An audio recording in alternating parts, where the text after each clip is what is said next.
আলহামদুলিল্লাহি রাব্বিল আলামিন সালাতু ওয়াসসালামু আলা সাইয়্যিদিল মুরসালিন আম্মা বা'দ ফাআউযু বিল্লাহি মিনাশ শাইতানির রাজীম বিসমিল্লাহির রহমানির রহিম সালাতু ওয়াসসালামু আলাইকা ইয়া রাসূলুল্লাহ ওয়া আলা আলিকা ওয়া আসহাবিকা ইয়া হাবিবাল্লাহ আসসালাতু ওয়াসসালামু আলাইকা ইয়া নবিয়্যাল্লাহ ওয়া আলা আলিকা ওয়া আসহাবিকা ইয়া নূরাল্লাহ।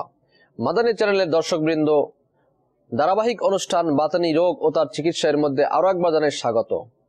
এই অনুষ্ঠানে আমরা ইমামে আহলে সুন্নাত মুজাদ্দিদ দ্বীন ও মিল্লাত পরওয়ানে শামঈ রিসালাত শাহ ইমাম আহমদ রাজা খান রহমতুল্লাহ আলাইহি এবং আরিফ বিল্লাহ সৈয়দ আব্দুল গনি নাবলুসি রহমতুল্লাহ আলাইহি এবং ইমাম গজ্জালি রহমতুল্লাহ আলাইহি এর লিখিত 47টি বাতিনি গুনাহ সম্পর্কিত মুহাররামাতে বাতিনিয়া সম্পর্কিত আমরা বয়ান শ্রবণ করব, যা কোরআন ও হাদিস বুজুর্গানে দ্বীনের বাণীসমূহ থেকে আমরা এই বয়ানগুলো শ্রবণ করার চেষ্টা করব ইনশাআল্লাহ তাআলা। আমাদের সঙ্গেই থাকুন, পাশাপাশি এই হাদিসে পাকের উপর আমল করার নিয়তে, যা সারাংশ এরকমের যে ইলমকে লিখনের মাধ্যমে কয়েদ করে রাখো। যদি সম্ভব হয় তাহলে খাতা এবং কলম নিয়ে আমরা মাদানী চ্যানেলের সামনে বসে যাই, যাতে করে এগুলো লিপিবদ্ধ করতে পারি, পরবর্তীতে অধ্যয়নও করতে পারি এবং অপরের নিকট পৌঁছাতে পারি এবং সওয়াব অর্জন করতে পারি। আল্লাহ তাআলা আমাদেরকে তৌফিক দান করুক। আসুন আমরা মূল আলোচনায় যাওয়ার আগে দুরূদে পাকের ফজিলত শ্রবণ করে নেই। রাসূল কারীম রাউফুর রহিম সাল্লাল্লাহু আলাইহি ওয়াসাল্লাম এর আলিশান ফরমান হচ্ছে, আমার প্রতি অধিকারে দুরূদ শরীফ পাঠ করো, নিশ্চয়ই আমার প্রতি তোমাদের দুরূদ শরীফ পাঠ তোমাদের গুনাহের জন্য মাগফিরাত স্বরূপ। সুবহানাল্লাহ সুবহানাল্লাহ। দুরূদে পাক পাঠ করা গুনাহের মাগফিরাত স্বরূপ। আমাদের উচিত বেশি পরিমাণে দুরূদে পাক পাঠ করা ভক্তি এবং ভালোবাসা সহকারে। আল্লাহ তাআলা আমাদেরকে নসিব করুন। সাল্লু আলাল হাবিব সাল্লাল্লাহু তাআলা আলা মুহাম্মদ সাল্লাল্লাহু আলাইহি ওয়াসাল্লাম। মুহাররামাতে বাতিনিয়া থেকে যেই বাতিনি রোগ সম্পর্কে আমরা জানবো, যেই আত্মিক ব্যাধি সম্পর্কে জানবো, তার নাম হচ্ছে তুলে আমাল, মানে হচ্ছে দীর্ঘ বাসনা পোষণ করা। তুলে আমাল দীর্ঘ বাসনা প্রকাশ করা, অন্তহীন আশা করা, যেগুলো অর্জন করা খুবই দুরূহ, সেগুলোর জন্য অন্তহীন আশায় মানুষ বিভোর হয়ে থাকে। মহা মূল্যবান এই আশায় আশায় যেগুলো অর্জন করা সম্ভব নয়, যেগুলো পাওয়া কষ্টকর, ওই ব্যাপারেও চিন্তা ভাবনা করতে করতে করতে করতে জীবনে মূল্যবান সময়গুলো বরবাদ করে ফেলাকে তুলে আমাল বলা হয়, অর্থাৎ দীর্ঘ বাসনা পোষণ করা বলা হয়।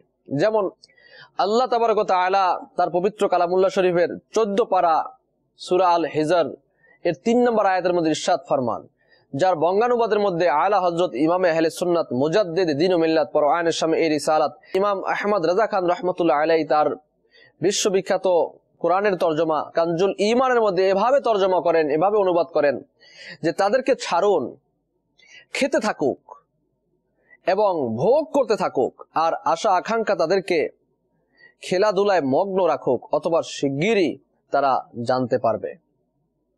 অত্র আয়াতের ব্যাখ্যার মধ্যে সদরুল আফাজিল হযরত আল্লামা মাওলানা মুহাম্মদ নঈমুদ্দিন মুরাদাবাদী রাহমাতুল্লাহি তাআলা আলাইহি খাজানুল ইরফান শরীফে উল্লেখ করেন যে আয়াতটিতে সতর্ক করে দেয়া হয়েছে যে অনন্ত আশায় বুক বাঁধা, দুনিয়ার স্বাদ গ্রহণের জন্য উদ্গ্রীব হয়ে ব্যস্ত থাকা ঈমানদারের কাজ নয়। হযরতে সাইয়্যিদুনা আলী রাদিয়াল্লাহু তাআলা আনহু ইরশাদ ফরমান, অন্তহীন আশা, অন্তহীন ভালোবাসা, দীর্ঘ বাসনা পোষণ করা আখিরাতের কথাকে ভুলিয়ে দেয় এবং খায়সাত নফসের চাহিদার প্রতি যারা অনুসরণ করে, নফসের চাহিদার অনুসরণ হক থেকে বারণ করে, হক পথে চলা থেকে বারণ করে। তাই আমাদের এই দুটো জিনিস থেকে অবশ্যই বাঁচা উচিত। যেমনই ভাবে হাদিসে পাকের মধ্যে রয়েছে যে অন্তহীন আশা দুনিয়ার মোহের কারণ। জি হ্যাঁ, অন্তহীন আশা এবং দীর্ঘ বাসনা পোষণ করা এটা দুনিয়ার মোহ। দুনিয়ার মোহ যখন থাকে তখন অনেক কিছু থেকেই বাধাগ্রস্ত হয়ে যায়, বিশেষ করে নেকির কাজ করা থেকে বাধাগ্রস্ত হয়ে যায়। আমিরুল মুমিনিন হযরতে সাইয়্যিদুনা আলী কাররামাল্লাহু তাআলা ওয়াজহুল কারীম থেকে বর্ণিত, সাইয়্যিদুল মুবাল্লিগিন রাহমাতুল লিল আলামিন আমাদের প্রিয় নবী রাসূল আরবি হুজুরিপুর নূর সাল্লাল্লাহু আলাইহি ওয়াসাল্লাম ইরশাদ করেন, আমি তোমাদেরকে নিয়ে দুটি বিষয়ে খুব ভয় করি। এক নম্বর হচ্ছে নফসের অনুসরণ করা, দ্বিতীয় নম্বর হচ্ছে অন্তহীন আশা, অর্থাৎ দীর্ঘ বাসনা পোষণ করা। নফসের অনুসরণ তো হক বিষয় থেকে বারণ করে, আর অন্তহীন আশা দুনিয়ার মোহে লিপ্ত করে দেয়। রাসূল কারীম সাল্লাল্লাহু আলাইহি ওয়াসাল্লাম ইরশাদ করেন যে মনে রাখবে, আল্লাহ তাকেও দুনিয়া দান করে যাকে তিনি ভালোবাসেন, আর তাকেও দান করেন যাকে তিনি ভালোবাসেন না। কিন্তু তিনি যখন কোনো বান্দাকে ভালোবাসেন তখন তাকে ঈমানের দৌলত দান করেন। সুবহানাল্লাহ, সুবহানাল্লাহ। আল্লাহ তাআলা যাকে ভালোবাসেন তাকে ঈমানের দৌলত দান করেন। আর ঈমানের দৌলত যার কাছে থাকে তাহলে সে সবকিছু পেয়ে গেল, দুনিয়াও তার ভালো হয়ে গেল, আখিরাত তার ভালো হয়ে গেল। ঈমানের দৌলত যার কাছে না থাকে তাহলে তার কিছুই থাকলো না। শত ধন সম্পদ থাকুক না কেন, শত বাড়ি গাড়ি ব্যাংক ব্যালেন্স থাকুক না কেন, ঈমানের দৌলত নাই, কিছুই নেই। তো আল্লাহ তাআলা যাকে ভালোবাসেন তাকে ঈমানের দৌলত দান করেন। আরো বলেন, জেনে রাখো কিছু মানুষ দিনকে ধরে রাখে আর কতগুলো মানুষ দুনিয়া ধরে থাকে। তোমরা দিন ওয়ালা হবে, দুনিয়া ওয়ালা হবে না। মনে রাখবে দুনিয়া পিছনে ফিরে চলে যাচ্ছে, জেনে নাও আখিরাত সন্নিকট। তোমরা সতর্ক হও, আজকের দিনটি তোমাদের আমল করার দিন। এই দিনে হিসাব কিতাব নাই, অচিরেই তোমরা হিসাব কিতাবের দিনে চলে আসবে, সেখানে কোনো আমল করার সুযোগ থাকবে না। নিশ্চয়ই যখন আমরা আমাদের মৃত্যু হয়ে যাবে, কবরে চলে যাব, আলমে বরজাখে চলে যাব, তখন আমাদের আমলের আর কোনো সুযোগ থাকবে না। তাই আমল যা করার এখনই করতে হবে। অন্তহীন ভালোবাসা, দীর্ঘ বাসনা পোষণ করা, এর কারণে যে টাইম লস হয়, যে সময় লস হয়, জীবনের মহা মূল্যবান সময়গুলো বরবাদ করে ফেলার কোনো মানে হয় না। তাই আমাদেরকে অন্তহীন আশা এবং দীর্ঘ বাসনা পোষণ করা থেকে নিজেকে মুক্ত রাখতে হবে। এই বাতিনি বিমারি থেকে, যে ধ্বংসাত্মক গোপনীয় যে রোগ রয়েছে, এর একটি রোগ হচ্ছে এই তুলে আমাল, অর্থাৎ দীর্ঘ বাসনা প্রকাশ করা, দীর্ঘ বাসনা পোষণ করা এবং অন্তহীন আশা, যা মানুষকে আখিরাতের কথা ভুলিয়ে দেয়। যা দুনিয়া দুনিয়া দুনিয়া, যে এমন কিছু রয়েছে যেগুলো তার হাতের নাগালে রয়েছে, এমন কিছু রয়েছে হাতের নাগালে নেই, যেগুলো পাওয়ার জন্য সে ব্যতিব্যস্ত হয়ে যায়।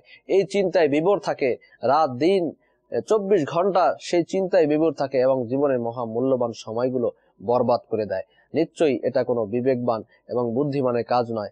আমাদের উচিত আল্লাহ তাআলা সন্তুষ্টি অর্জন এবং সওয়াব অর্জনের নিয়তে বেশি বেশি ইবাদত করা, অন্তহীন আশাকে ছেড়ে দেয়া, দীর্ঘ বাসনা পোষণ করাকে ছেড়ে দেয়া এবং আল্লাহ ও তার রাসূল আলাইহিস সালাতু ওয়াস সালামের ফরমা বরদারির মধ্যে নিজেকে শামিল করে দেয়া। প্রিয় ইসলামী ভাইয়েরা, এই অন্তহীন আশা করা এর কিছু বিধান রয়েছে, বিধানগুলো আমরা শ্রবণ করব। যেভাবে সাইয়্যিদুনা ইমাম গাজ্জালী রাহমাতুল্লাহ আলাইহি ইরশাদ ফরমান, তুলে আমল তথা অন্তহীন আশা নেকি ও ইবাদতের পথে বাধা স্বরূপ।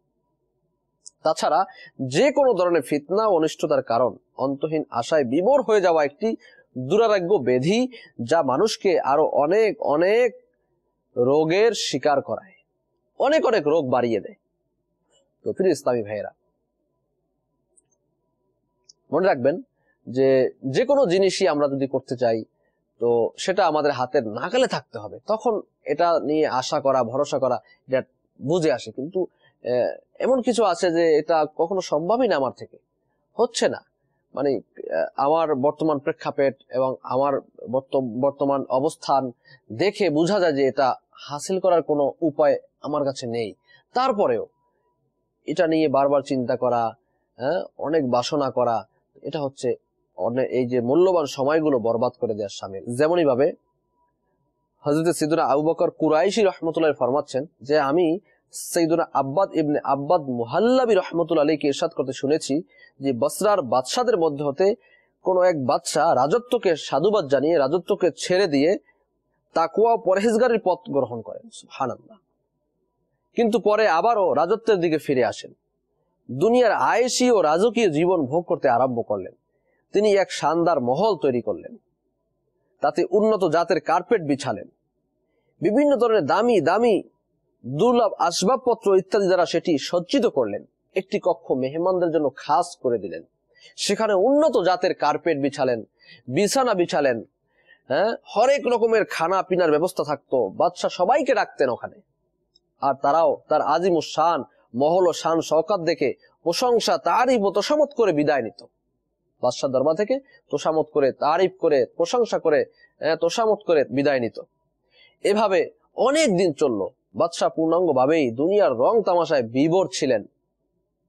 সেই আজিমুস শান মহলটিতে বিভিন্ন ধরনের আসবাবপত্র ছাড়াও গান বাজনা, খেলাধুলা এর হরেক রকমের সরঞ্জামাদি ছিল। বাদশাহ সব সময় দুনিয়া নিয়ে মশগুল থাকতেন। এই কৃত্রিম শান শওকত তাকে অন্তহীন আশার মহামারীতে আক্রান্ত করে রেখেছিল। এই মহামারী রোগ অন্তহীন আশার মধ্যে ওই বাদশাকে ডুবিয়ে দিয়েছিল। একদিন তিনি বিশিষ্ট মন্ত্রী, উপদেষ্টা সহ গুরুত্বপূর্ণ সদস্য বর্গকে ডেকে বললেন, এই আজিমুস শান মহলে তোমরা নিশ্চয়ই আমার সুখ শান্তি অবলোকন করছো। দেখো আমি এখানে কত সুখ স্বাচ্ছন্দ্য আর আনন্দে আছি।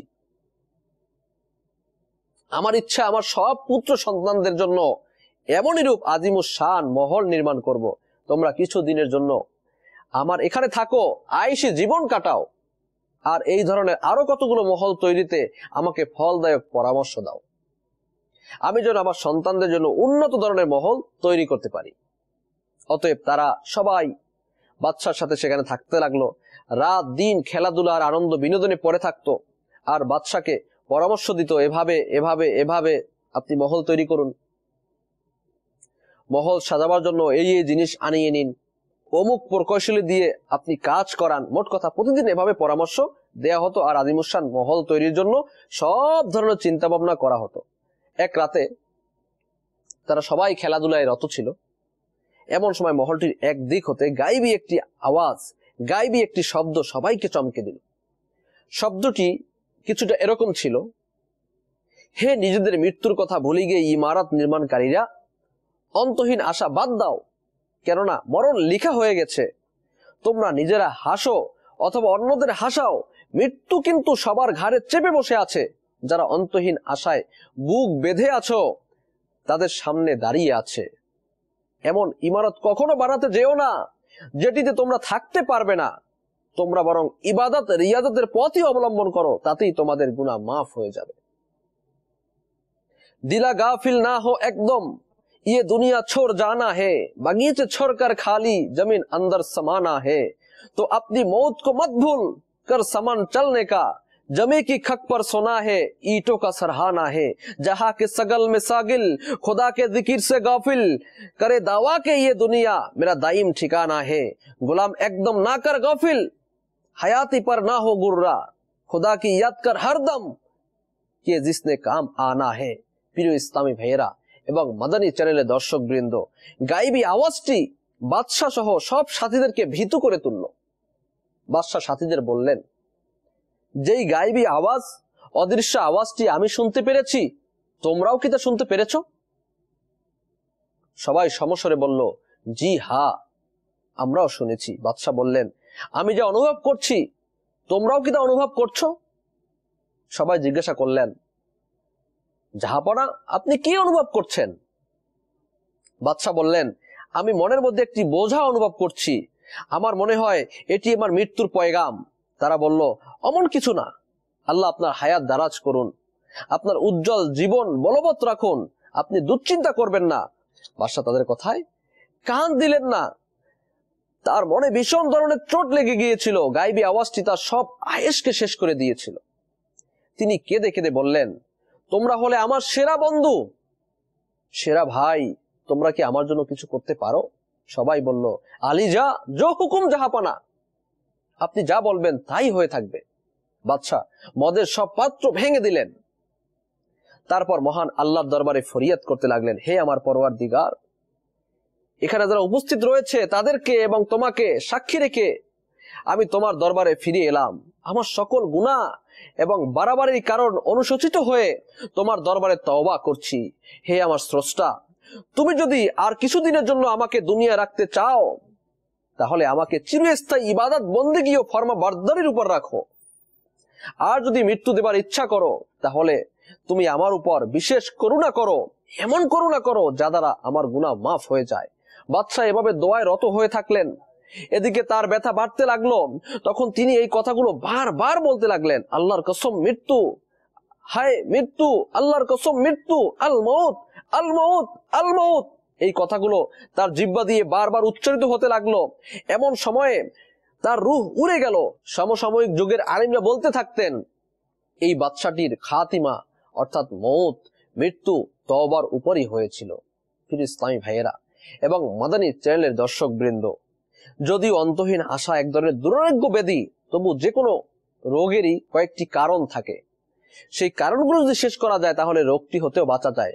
তাই তুলে আমলের কিছু কারণ আমরা এখন উল্লেখ করব এবং এর চিকিৎসাও আমরা শ্রবণ করব। কিন্তু এই তুলে আমল, অন্তহীন আশা করা, এ থেকে আমাদেরকে বেঁচে থাকতে হবে। এই অন্তহীন আশা করা থেকে আমরা যদি বাঁচতে পারি তাহলে ইনশাআল্লাহ তাআলা আমরা দুনিয়াতে ইবাদত বন্দেগীতে থাকতে পারবো। দীর্ঘ বাসনা পোষণ করা থেকে যদি বাঁচতে পারি, তাহলে আল্লাহ তাআলার ইবাদতের মধ্যে নিজেকে কাটাতে পারবো। প্রিয় ইসলামী ভাইয়েরা, আসুন আমরা এর কারণ এবং এর প্রতিকার আমরা শ্রবণ করি। তুলে আমাল অর্থাৎ দীর্ঘ বাসনা পোষণ করার প্রথম নম্বর কারণ হচ্ছে দুনিয়ার প্রতি অসীম ভালোবাসা। এই বিমারি, এই আত্মিক ব্যাধি তুলে আমাল অর্থাৎ অন্তহীন ভালোবাসা, অন্তহীন আশা, দীর্ঘ বাসনা পোষণ করা, এটা এজন্যই আসে। এর কারণ হচ্ছে কি? অসীম ভালোবাসা। কির প্রতি? দুনিয়ার প্রতি। দুনিয়ার প্রতি অসীম ভালোবাসা থাকে। বান্দা যখন দুনিয়ার প্রতি এমন ভাবে মোহগ্রস্ত হয়ে যায় যে দুনিয়াবি চাহিদাদি, স্বাদ ও বিষয়াশয় ইত্যাদি থেকে আলাদা হয়ে থাকে, তার মন মেনে নিতে পারে না, তখন তার মন সেই মৃত্যুর ব্যাপারে চিন্তা ভাবনাও করে না। সেই মৃত্যু দুনিয়াবি চাহিদা ও লজ্জাত ইত্যাদি থেকে দূর করে দেয়। মানুষ যা ভালোবাসে না সেটি সে নিজে থেকে সরিয়ে রাখার চেষ্টা করে। যেহেতু এই মানুষটি অযথা ধরনের আশা নিয়ে বুক বেঁধে থাকে, সবকিছু তার মনের মতো হওয়া আশা করে, তাই চিরদিনের জন্য দুনিয়া থেকে যাওয়া তার মূল বাসনায় পরিণত হয়। সুতরাং সেই চিন্তা ভাবনাতে সদা সর্বদা ঘুরপাক খেতে থাকে। মনে মনে পরিবার পরিজন, বিবি বাচ্চা, বন্ধু বান্ধব, ধন সম্পদ সবকিছুকে প্রয়োজনীয় ও গুরুত্বপূর্ণ মনে করে, আর সেই চিন্তা ভাবনাতেই তার মন জমে যায়। এভাবেই সে মৃত্যুকে ভুলে যায়, মৌতকে ভুলে যায়, যে আমার মৃত্যু হতে পারে, তা সে ভুলেই বসে। আর এর প্রতিকার হচ্ছে, এর চিকিৎসা হচ্ছে কিয়ামতের দিন সেই দিনের কঠিন আযাব এবং সেই দিনে প্রাপ্ত হওয়া মহা সওয়াবের প্রতি সুদৃঢ় ঈমান রাখা। এগুলোতে যখন দৃঢ় ঈমান থাকবে, তখন অন্তর থেকে দুনিয়ার প্রতি ভালোবাসা দূর হয়ে যাবে। কারণ উন্নত বস্তুর ভালোবাসা তুচ্ছ বস্তুর ভালোবাসা দূর করে দেয়। যেহেতু আখিরাত উন্নত, যদি আখিরাত উন্নত এটা নিজেকে বুঝাতে পারি, নিজের নফসকে বুঝাতে পারি, তাহলে দুনিয়ার ভালোবাসা অধিক ক্ষেত্রে, অনেক ক্ষেত্রে কমে যাবে। কেননা আখিরাত উন্নত, উন্নত বস্তুর সামনে নিকৃষ্ট বস্তুর প্রাধান্য দেয়া এটা ঠিক না, এবং প্রাধান্যতা আসেও না। তাই প্রিয় ইসলামী ভাইয়েরা এবং মাদানী চ্যানেলের দর্শক বৃন্দ, মনে রাখবেন, যখন বান্দা দুনিয়াকে তুচ্ছ ও আখিরাতকে উচ্চ দৃষ্টিতে দেখবে, তখন দুনিয়ার প্রতি লক্ষ্য করাকে অসবরীয় মনে করবে।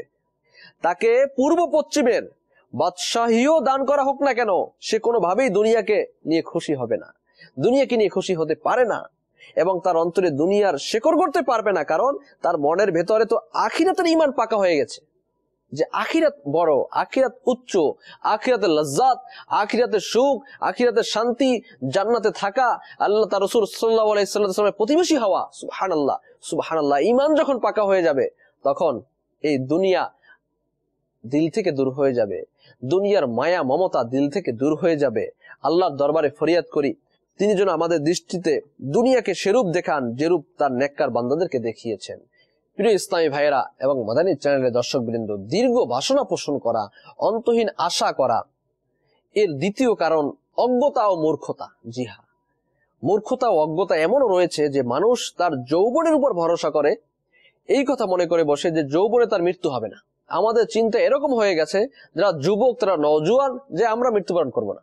এখানে অজ্ঞতা হলো সুস্থ থাকার কারণে মৃত্যু আসবে না, এই মনে করা। তারা হঠাৎ মৃত্যু আশাকে এক আটটি ব্যতিক্রম ধর্মী ঘটনা বললেই মনে করে, আর এটি হলো অজ্ঞতা।